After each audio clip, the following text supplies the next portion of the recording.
ಈ ರೀಡಿಂಗ್ ನಿಮಗೆ ಅನ್ವಯಿಸಿದರೆ ಅಥವಾ ರೆಸೊನೇಟ್ ಆದರೆ ಮಾತ್ರ ತೊಗೊಳ್ಳಿ, ಇಲ್ಲ ಅಂದರೆ ಬಿಟ್ಬಿಡಿ. ಇದು ಒಂದು ಜನರಲ್ ರೀಡಿಂಗ್ ಮಾತ್ರ ಆಗಿರುತ್ತೆ. ಕಾರ್ಡ್ಸ್ನ ಶಫಲ್ ಮಾಡಿದಾಗ ಫೆಬ್ರವರಿ ಮಂತಲ್ಲಿ ನನಗೆ ಫಸ್ಟ್ ಕಾರ್ಡ್ ಟೆಂಪ್ರೆನ್ಸ್ ಕಾರ್ಡ್ ಬಂದಿದೆ. ಟೆಂಪ್ರೆನ್ಸ್ ಕಾರ್ಡ್ ಬಂದಿರೋದ್ರಿಂದ ಸೊ ನೀವು ಏನೋ ಟ್ರೈ ಮಾಡ್ತಾ ಇದ್ದೀರಾ, ಸೊ ಯಾರನ್ನಾದ್ರೂ ಕೇರ್ ಮಾಡ್ತಾ ಇದ್ದೀರಾ ಅಥವಾ ನಿಮ್ಮನ್ನು ಯಾರಾದರೂ ಲವ್ ಆ್ಯಂಡ್ ಟೇಕ್ ಕೇರ್ ಮಾಡ್ತಾ ಇದ್ದಾರೆ. ಸೊ ಸೆಂಟರ್ ಇದ್ದೀರಾ, ಗ್ರೌಂಡೆಡ್ ಇದ್ದೀರಾ ಅಂತ ಹೇಳ್ಬೋದು ಸದ್ಯಕ್ಕೆ. ಬಟ್ ಬಿಗ್ಗರ್ ಆ್ಯಂಡ್ ಬ್ರೈಟರ್ ಫ್ಯೂಚರ್ನ ಕೂಡ ಇಂಡಿಕೇಟ್ ಮಾಡುತ್ತೆ temperance card. Very caring energy. ನಿಮ್ಮ ಸುತ್ತಮುತ್ತಲ ಇರೋರೆಲ್ಲರೂ ನಿಮ್ಗೆ ತುಂಬ ಕೇರ್ ಮಾಡ್ತಾ ಇದ್ದಾರೆ, ಅಥವಾ ನಿಮ್ಮ ಮನೇನ ಡೆಕೋರೇಟ್ ಮಾಡ್ತಾ ಇದ್ದೀರಾ, ಅಥವಾ ನೀವು ಕನೆಕ್ಟ್ ಆಗಿರೋ ವ್ಯಕ್ತಿ ನಿಮ್ಮನ್ನು ತುಂಬ ಕೇರ್ ಮಾಡ್ತಾ ಇದ್ದಾರೆ, ಅಥವಾ ನೀವು ಕೇರ್ ಮಾಡ್ತಾ ಇದ್ದೀರಾ. ಸೊ ತುಂಬ ಡ್ರೀಮ್ಸ್ ಇದೆ, ತುಂಬ ಕನಸುಗಳನ್ನ ಕಟ್ಕೊಳ್ತಾ ಇದ್ದೀರಾ.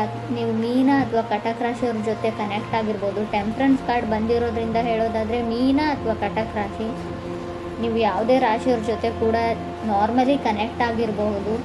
ಸೆಕೆಂಡ್ ಕಾರ್ಡ್ ನನಗೆ ಏಸ್ ಆಫ್ ಕಪ್ಸ್ ಬಂದಿದೆ. ಏಸ್ ಆಫ್ ಕಪ್ಸ್ ಬಂದಿರೋದ್ರಿಂದ ಡೂ ಓವರ್ ಅಗೇನ್ ಅಂತ ಹೇಳುತ್ತೆ. ಮಾಡಿರೋ ಕೆಲಸನೇ ಮತ್ತೆ ಮಾಡಬೇಕಾಗುತ್ತೆ, ಅದು ಯಾವುದೇ ವಿಷಯದಲ್ಲಿ ಆಗಿರ್ಬೋದು. ಸೊ ಫೀಲ್ ಗುಡ್ ಎನರ್ಜಿ ಇದೆ ಅಂತ ಹೇಳ್ಬೋದು. ಒಂದು ಸಮೃದ್ಧತೆ ಅಂತ ಕರಿತೀವಿ ನಾವು, ಏನೋ ಒಂದು ನೆಮ್ಮದಿ, ಫೀಲ್ ಗುಡ್ ಎನರ್ಜಿ ನಿಮ್ಮ ಮುಖದಲ್ಲಿದೆಯೋ ಅಥವಾ ನಿಮ್ಮ ಪಾರ್ಟ್ನರ್ ಮುಖದಲ್ಲಿದೆಯೋ.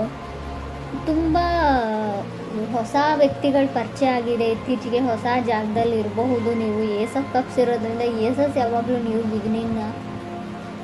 ನ್ಯೂ ಸ್ಟಾರ್ಟ್ನ ರೀಪ್ರೆಸೆಂಟ್ ಮಾಡುತ್ತೆ. ಸೊ ನಿಮ್ಗೆ ಯಾರಾದರೂ ಲವ್ಡ್ ಒನ್ಸ್, ನಿಮ್ಗೆ ಇಷ್ಟ ಆಗಿರೋ ವ್ಯಕ್ತಿ ಸೊ ಮೆಸೇಜ್ ಮಾಡ್ಬೋದು, ನೀವು ಯಾರಿಗಾದ್ರೂ ಮೆಸೇಜ್ ಮಾಡ್ಬೋದು. ಕಮ್ಯುನಿಕೇಷನ್ ಇದೆ ಅಂತ ಸೆಕೆಂಡ್ ಕಾರ್ಡ್ ಹೇಳುತ್ತೆ. ತುಂಬ ಲವೇಬಲ್ ಮೆಸೇಜಸ್ ಪಾಸ್ ಆಗ್ತಾ ಇದೆ ಅಂತ ಕೂಡ ಹೇಳ್ಬೋದು. ಥರ್ಡ್ ಕಾರ್ಡ್ ನನಗೆ ಟೂ ಆಫ್ ಸಾರ್ಡ್ಸ್ ಬಂದಿದೆ. ಸೊ ಯಾರೋ trying to become a patience ಅಂತ ಟ್ರೈ ಮಾಡ್ತಾ ಇದ್ದಾರೆ. ಸೊ ಹೇಗೆ ತಾಳ್ಮೆಯಿಂದ ನಡ್ಕೊಳ್ಬೇಕು ಅಂತ ಕಲಿತಾ ಇದ್ದಾರೆ. ಸೊ ಕಂಟ್ರೋಲಿಂಗ್ ಎನರ್ಜಿ ಇದೆ ಅಂತ ಹೇಳ್ಬೋದು. ನೀವು ಅಥವಾ ನೀವು ಕನೆಕ್ಟ್ ಆಗಿರೋ ವ್ಯಕ್ತಿ, ಅದರ್ ಪರ್ಸನ್ ಕೂಡ ಇದಾಗಿರ್ಬೋದು. ಮುಂಚೆ ಎಲ್ಲದಕ್ಕೂ ಸಿಟ್ಟು ಮಾಡ್ಕೊಳ್ತಿರೋ ವ್ಯಕ್ತಿ, ಕೋಪ ಮಾಡ್ಕೊಳ್ತಿರೋ ವ್ಯಕ್ತಿ ನಿಮ್ಮ ಜೊತೆ ಕನೆಕ್ಟ್ ಆದಮೇಲೆ ಸ್ವಲ್ಪ ತಾಳ್ಮೆನ ಕಲಿತಾ ಇದ್ದಾರೆ, ಸ್ವಲ್ಪ ಕಾಮ್ ಆಗಿರೋದಕ್ಕೆ ಟ್ರೈ ಮಾಡ್ತಾ ಇದ್ದಾರೆ ಅಂತ ಹೇಳ್ಬೋದು. ಫೋರ್ತ್ ಕಾರ್ಡ್ ನನಗೆ ಫೋರ್ ಆಫ್ ಸಾರ್ಡ್ಸ್ ಬಂದಿದೆ. ಯಾರಿಗೂ ಭಯ ಇದೆ, ಫಿಯರ್ ಇದೆ, ಸ್ವಲ್ಪ ಭಯ ಆಗುತ್ತೆ. ಓವರ್ ಥಿಂಕಿಂಗು, ಪದೇ ಪದೇ ನಡೆದೋಗಿರೋ ಘಟನೆ ಬಗ್ಗೆ ತುಂಬ ಅತಿಯಾಗಿ ಯೋಚನೆ ಮಾಡ್ತಾರೆ ಅಂತ ಹೇಳ್ಬೋದು. ಈ ಥರ ಕ್ಯಾರೆಕ್ಟರ್ ನಿಮ್ದಿದೆಯೋ ಅಥವಾ ಅದರ್ ಪರ್ಸನ್ಸ್ ಇದೆಯೋ. ಬಟ್ ಏಟ್ ಆಫ್ ಸಾರ್ಟ್ಸ್ ಕೆಲವೊಮ್ಮೆ ಚೇಂಜ್ ಆಗಿರೋ ವ್ಯಕ್ತಿನ ರೀಪ್ರೆಸೆಂಟ್ ಮಾಡುತ್ತೆ. ಇತ್ತೀಚೆಗೆ ನೀವು ತುಂಬ ಚೇಂಜ್ ಆಗಿದ್ದೀರೋ ಅಥವಾ ನೀವು ಕನೆಕ್ಟ್ ಆಗಿರೋ ವ್ಯಕ್ತಿ ಚೇಂಜ್ ಆಗಿದ್ದಾರೋ ಅಥವಾ ಕನೆಕ್ಟ್ ಆಗಬೇಕು ಅಂದ್ಕೊಂಡಿರೋ ವ್ಯಕ್ತಿ. ಸೊ ಯಾರೋ ಡೇಟ್ಗೆ ಹೋಗ್ತಾ ಇದ್ದೀರಾ, ನೀವು ನಿಮ್ಮ ಗರ್ಲ್ಫ್ರೆಂಡ್ನ ಡೇಟ್ಗೆ ಕರೀತಾ ಇದ್ದಾರೆ, ಅವರು ನಿಮ್ಮ ಜೊತೆ ಮೀಟ್ ಆಗ್ತಾ ಇದ್ದಾರೆ. ಸೊ ತುಂಬ ಫ್ರೆಂಡ್ಲಿ ಕ್ಯಾಜುವಲ್ ಕಾನ್ವರ್ಸೇಷನ್ ಇದೆ ಅಂತ ಹೇಳ್ಬೋದು. ಕಮ್ಯುನಿಕೇಷನ್ ಆದರೂ ಕೂಡ ತುಂಬ ಕ್ಯಾಜುವಲ್ ಫ್ರೆಂಡ್ ಥರ ಅವ್ರು ನಿಮ್ಮನ್ನು ಟ್ರೀಟ್ ಮಾಡ್ತಾರೆ, ನೀವು ಅವ್ರನ್ನ ಒಂದು ಗುಡ್ ಫ್ರೆಂಡ್ ಥರ ಟ್ರೀಟ್ ಮಾಡ್ತೀರಾ ಅಂತ ಹೇಳ್ಬೋದು. ಫಿಫ್ತ್ ಕಾರ್ಡ್ ನನಗೆ ಸಿಕ್ಸ್ ಆಫ್ ಕಪ್ಸ್ ಬಂದಿದೆ. ಸಿಕ್ಸ್ ಆಫ್ ಕಪ್ಸ್ ಕೆಲವೊಮ್ಮೆ ಸಿಕ್ಸ್ತ್ ಪ್ಲೇಸಲ್ಲಿ ಬಂದರೆ, ಅದು ಕೂಡ ಏಟ್ ಆಫ್ ಸೋರ್ಟ್ಸ್ ಆದಮೇಲೆ ಬಂದರೆ ಫ್ಲರ್ಟಿಂಗ್ ಎನರ್ಜಿ ಅಂತ ಹೇಳ್ತೀವಿ. ನೀವು ಯಾರ ಜೊತೆನಾದರೂ ಫ್ಲರ್ಟ್ ಮಾಡ್ತಾ ಇದ್ದೀರೋ ಅಥವಾ ನಿಮ್ಮ ಜೊತೆ ಯಾರಾದರೂ ಫ್ಲರ್ಟ್ ಮಾಡ್ತಾ ಇರ್ಬೋದು. ಕೇರ್ಫುಲ್ ಆಗಿರಿ. ಸೊ ಅವ್ರಿಗನ್ಸುತ್ತೆ ನಾನು ಫ್ರೆಂಡ್ ಮಾಡ್ಕೊಳ್ತಾ ಇದ್ದೀನಿ, ಕ್ಯಾಶುವಲ್ ಫ್ರೆಂಡ್ಸ್ನ ಮಾಡ್ಕೊಳ್ತಾ ಇದ್ದೀನಿ ಅಂತ ಅವ್ರು ಥಿಂಕ್ ಮಾಡ್ತಾ ಇರ್ಬೋದು. ಬಟ್ ಬೇರೆಯವರು ಅಥವಾ ನೀವಾಗಲಿ ಯಾರಾದರೂ ಇಬ್ಬರಲ್ಲೊಬ್ಬರು ಸೀರಿಯಸ್ ಆಗಿದ್ದೀರಾ ಅಂತ ಕೂಡ ಹೇಳುತ್ತೆ ಎನರ್ಜೀಸು. ಸ್ವಲ್ಪ ಕೇರ್ಫುಲ್ ಆಗಿರೋದು ಒಳ್ಳೆಯದು. ಸೆವೆನ್ ಕಾರ್ಡ್ ನನಗೆ ಫೋರ್ ಆಫ್ ಪೆಂಟಿಕಲ್ಸ್ ಬಂದಿದೆ. ಹೋಲ್ಡಿಂಗ್ ಬ್ಯಾಕ್, ಯಾರೋ ಯಾರಿಂದನೂ ದೂರ ಸರಿತಿದ್ದಾರೆ ಅಂತ ಅಂದ್ಕೊಳ್ಬೋದು. ಡಿಸಿಷನ್ನ ತೊಗೊಳ್ಳೋದ್ರಲ್ಲಿ ಲೇಟ್ ಮಾಡ್ತಾ ಇದ್ದೀರಾ, ನೀವು ಅದರ್ ಪರ್ಸನ್ನು ಆ ವ್ಯಕ್ತಿಯಿಂದ ದೂರ ಆಗ್ತಾ ಇದ್ದೀರಾ, ಸ್ವಲ್ಪ ಕಾಂಟ್ಯಾಕ್ಟ್ನ ಮಿಸ್ ಮಾಡ್ಕೊಳ್ತಾ ಇದ್ದೀರಾ ಅಂತ ಹೇಳ್ಬೋದು. ಏಟ್ ಕಾರ್ಡ್ ನನಗೆ ಟವರ್ ಕಾರ್ಡ್ ಬಂದಿದೆ. ಟವರ್ ಕಾರ್ಡ್ ಬಂದಿದೆ ಅಂತ ಭಯ ಪಡೋ ಅಗತ್ಯ ಇಲ್ಲ. Sometimes tower cards temperance card ಜೊತೆಗೆ ಬಂದರೆ ಖಂಡಿತವಾಗ್ಲೂ ಡಿಲೇ ಅಂತ ಹೇಳ್ತೀನಿ. ಯಾವುದೇ ವಿಷಯದಲ್ಲಾಗಿರ್ಬೋದು, ರಿಲೇಷನ್ಶಿಪ್ ವಿಷಯದಲ್ಲಾಗಿರ್ಬೋದು, ನೀವು ಮನೆ ಕಟ್ತಾ ಇದ್ದರೆ, ಏನಾದರೂ ಖರೀದಿ ಮಾಡ್ತಾ ಇದ್ದರೆ, ಯಾವುದಾದ್ರೂ ಇವೆಂಟ್ ಇದ್ದರೆ, ಎಲ್ಲಿಗಾದ್ರೂ ಹೋಗಬೇಕು ಅಂದ್ಕೊಂಡಿದ್ರೆ, ಎಲ್ಲದರಲ್ಲೂ ಡಿಲೇನ ಸಡನ್ ಅನ್ಎಕ್ಸ್ಪೆಕ್ಟೆಡ್ ಡಿಲೇ ಅಂತ ಹೇಳ್ಬೋದು. ಸೊ ನೀವು ರೆಡಿಯಾಗಿಲ್ಲ, ಯಾವುದಕ್ಕೂ ಇನ್ನೂ ಟೈಮ್ ಬೇಕು ಅಂತ ಹೇಳ್ತಾ ಇದೆ ಅಂತಲೂ ಹೇಳ್ಬೋದು. ಮೇ ಬಿ ಡೆಸ್ಟಿನಿ ರೆಡಿ ಇಲ್ಲ ಅಂತ ಹೇಳ್ಬೋದು. ನೀವೇನೋ ಮಾಡಬೇಕು ಅಂತ ಇದ್ದೀರಾ, ತುಂಬ ಎಕ್ಸ್ಟರ್ನಲ್ ಫೋರ್ಸಸ್ಸು ನಿಮ್ಮನ್ನು ತಡೀತಾ ಇದೆ, ಆ ಕೆಲಸ ಪೂರ್ತಿ ಆಗಕ್ಕೆ ಬಿಡ್ತಾ ಇಲ್ಲ ಅಂತ ಕೂಡ ಹೇಳ್ಬೋದು. ಸೊ 9th ಕಾರ್ಡ್ ನನಗೆ ಹ್ಯಾಂಗ್ಮ್ಯಾನ್ ಬಂದಿದೆ. ಹ್ಯಾಂಗ್ಮ್ಯಾನ್ ಕೂಡ ಅದನ್ನೇ ಹೇಳುತ್ತೆ, ಎಲ್ಲ ಕೆಲಸಗಳು ನಿಧಾನವಾಗಿ ಆಗುತ್ತೆ, slow and steady wins the race ಅಂತ ಹೇಳ್ತೀವಿ. ಎಷ್ಟೇ ನಿಧಾನವಾಗಾದರೂ ಕೂಡ ಕೆಲಸ ಕಂಪ್ಲೀಟ್ ಆಗುತ್ತೆ ಅಂತ ಹೇಳ್ಬೋದು. 10th ಕಾರ್ಡ್ ನನಗೆ 5 ಆಫ್ ಸಾರ್ಡ್ಸ್ ಬಂದಿದೆ. ಹುಷಾರಾಗಿರಿ, ಮೇ ಬಿ ಬ್ರೇಕಪ್ಸ್ನ ಹೇಳ್ತೀನಿ, 5 ಆಫ್ ಸಾರ್ಡ್ಸ್, ಡಿವೋರ್ಸ್ನ ಹೇಳ್ತೀನಿ.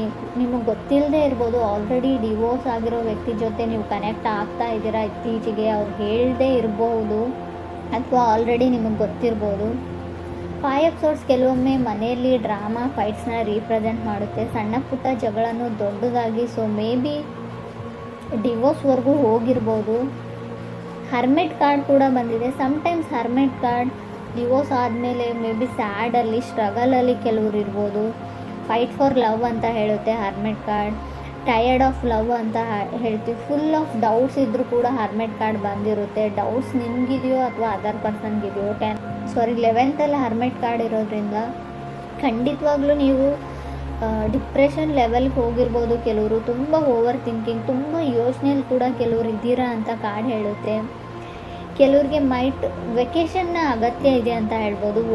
2 ಆಫ್ ಸಾರ್ಡ್ಸ್ ಓವರ್ ವರ್ಕ್ನ ಕೂಡ ಸೆಕೆಂಡ್ ಕಾರ್ಡ್ ರೀಪ್ರೆಸೆಂಟ್ ಮಾಡೋದ್ರಿಂದ ಎಲ್ಲಿಗಾದರೂ ಟ್ರಿಪ್ ಹೋಗಿ ಸ್ವಲ್ಪ ಬ್ಯುಸಿಯಾಗಿ ಬೇರೆ ಜಾಗದಲ್ಲಿ ಟೈಮ್ನ ಸ್ಪೆಂಡ್ ಮಾಡಿ ಅಂತ ಹೇಳ್ಬೋದು. ಇನ್ಕಮ್ ಚೆನ್ನಾಗಿದೆ ಅಂತ ಹೇಳ್ತೀನಿ. ಫೈನಾನ್ಷಿಯಲಿ ನನಗೆ ಇನ್ಕಮ್ ತುಂಬ ಚೆನ್ನಾಗಿದೆ ಅಂತ ಕಾಣಿಸ್ತಾ ಇದೆ.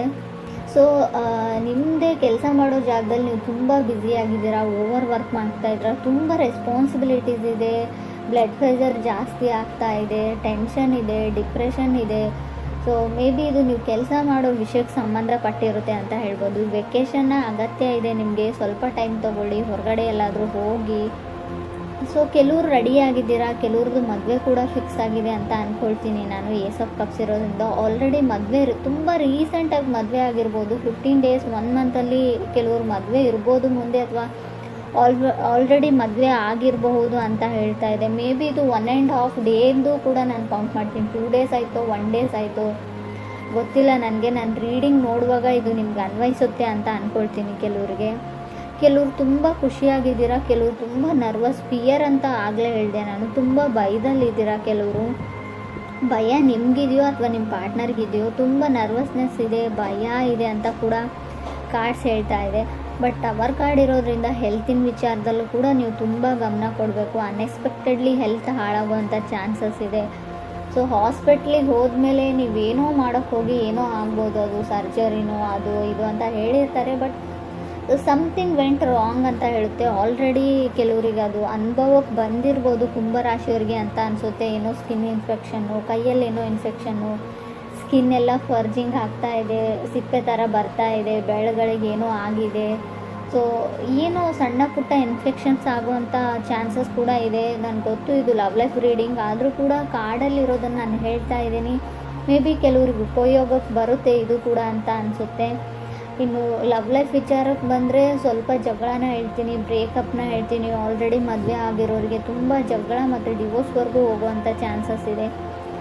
ತುಂಬ ಯೋಚನೆ ಮಾಡಬೇಡಿ. ಮಿಸ್ಅಂಡರ್ಸ್ಟ್ಯಾಂಡಿಂಗ್ ಕೂಡ ನನಗೆ ಕಾರ್ಡ್ಸಲ್ಲಿ ಕಾಣಿಸ್ತಾ ಇದೆ. ಟವರ್ ಕಾರ್ಡ್ ಇರೋದ್ರಿಂದ ಮಿಸ್ಅಂಡರ್ಸ್ಟ್ಯಾಂಡಿಂಗ್ ಆಗೋದ್ರ ಜೊತೆಗೆ ಅದನ್ನು ನೀವು 100% ನಂಬ್ತೀರಾ ಕೂಡ. ಸೊ ಗಮನ ಕೊಡಿ. ಯಾವುದೇ ವಿಚಾರ ಇರಲಿ ತುಂಬ ಸರ್ತಿ ಯೋಚನೆ ಮಾಡಿ ಡಿಸೈಡ್ ಮಾಡಿ. ಯಾವುದನ್ನು ಟವರ್ ಕಾರ್ಡ್ ಅಂದರೆ ಸಡನ್ ಡಿಸಿಷನ್ ತೊಗೊಳ್ಬೇಕು ಅಂತ ಅನಿಸುತ್ತೆ. ಸೊ ಕೋಪದಲ್ಲಿ ಕೊಯ್ಕೊಂಡಿರೋ ಮೂಗು, ಸೊ ನೀವು ಸಮಾಧಾನ ಆದಮೇಲೆ ಖಂಡಿತ ಬರಲ್ಲ. ಈ ವಿಚಾರದ ಬಗ್ಗೆ ಕೂಡ ನೀವು ತುಂಬಾ ಯೋಚನೆ ಮಾಡಬೇಕು. ಕೆಲವ್ರಿಗೆ ನನಗನ್ಸುತ್ತೆ ಹ್ಯಾಂಗ್ಮ್ಯಾನ್ ಇರೋದ್ರಿಂದ ನಿಮಗೆ ಡಿಲೇ ಮಾಡೋಕ್ಕಿಷ್ಟ, ನೀವೇ ಯಾವುದನ್ನು ತುಂಬ ಎಳಿತಾ ಇದ್ದೀರಾ, ಯಾರಿಗೂ ತುಂಬ ಕಾಡಿಸ್ತಾ ಇದ್ದೀರಾ ಅಂತ ಕೂಡ, ನೋ ಹೇಳ್ತಾ ಇದ್ದೀರಿ ಅಂತ ಕೂಡ ಕಾರ್ಡ್ ಹೇಳುತ್ತೆ.